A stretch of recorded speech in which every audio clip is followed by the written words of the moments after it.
अरण्य कांड 10वां सर्ग। श्री राम का ऋषियों की रक्षा के लिए राक्षसों के वध के निमित्त की हुई प्रतिज्ञा के पालन पर दृढ़ रहने का विचार प्रकट करना। अपने स्वामी के प्रति भक्ति रखने वाली विदेह कुमार माता सीता की कही हुई यह बात सुनकर सदा धर्म में स्थित रहने वाले प्रभु श्री रामचंद्र जी ने जानकी जी को इस प्रकार उत्तर दिया।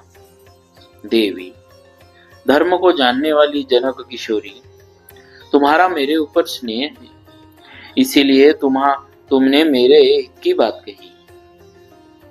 क्षत्रियों के कुल धर्म का उपदेश करती हुई तुमने जो कुछ कहा वह तुम्हारे ही योग्य है। देवी, मैं तुम्हें क्या उत्तर दूं? तुमने ही पहले यह बात कही कि क्षत्रिय लोग इसलिए धनुष धारण करते कि किसी को दुखी होकर हाहाकार करना न पड़े। यदि कोई दुख या संकट में पड़ा हो तो उसकी रक्षा की जाए। सीते, दंडकारण्य में रहकर कठोर व्रत का पालन करने वाले वे मुनि बहुत दुखी है, इसीलिए मुझे शरणागत वत्सल जानकर वे स्वयं मेरे पास आए और शरणागत हुए। भीरु, सदा ही वन में रहकर फल मूल का आहार करने वाले वे मुनि इन क्रूर कर्मा राक्षसों के कारण कभी सुख नहीं पाते। मनुष्य के मांस से जीवन निर्वाह करने वाले ये भयानक राक्षस उन्हें मारकर खा जाते हैं।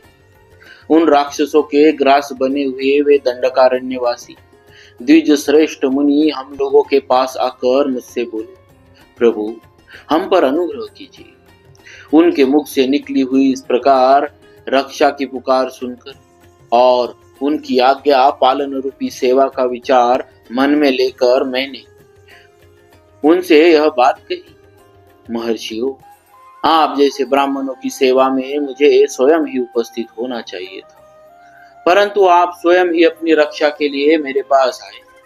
यह मेरे लिए अनुपम लज्जा की बात है, अतः आप प्रसन्न बताइए मैं आप लोगों की क्या सेवा करूं। यह बात मैंने उन ब्राह्मणों के सामने कही। तब उन सभी ने मिलकर अपना मनोभाव इन वचनों में प्रकट किया।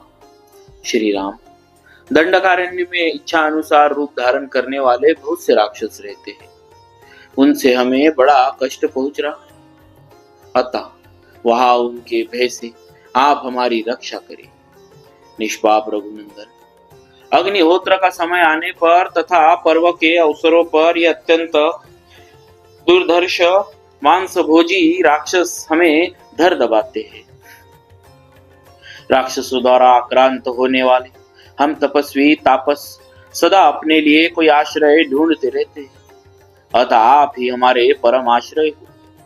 रघुनंदन, यद्यपि हम तपस्या के प्रभाव से इच्छानुसार इन राक्षसों का वध करने में समर्थ है, तथापि चिरकाल से उपर्जित किए हुए तप को खंडित करना नहीं चाहते, क्योंकि तप में सदा ही बहुत से विघ्न आते रहते तथा इनका संपादन बहुत ही कठिन होता है। यही कारण है कि राक्षसों के ग्रास बन जाने पर भी हम उन्हें शाप नहीं देते। इसीलिए दंडकारण्यवासी निशाचरों से पीड़ित हुए हम तापसों की भाई सहित आप रक्षा करें, क्योंकि इस वन में अब आप ही हमारे रक्षक हैं।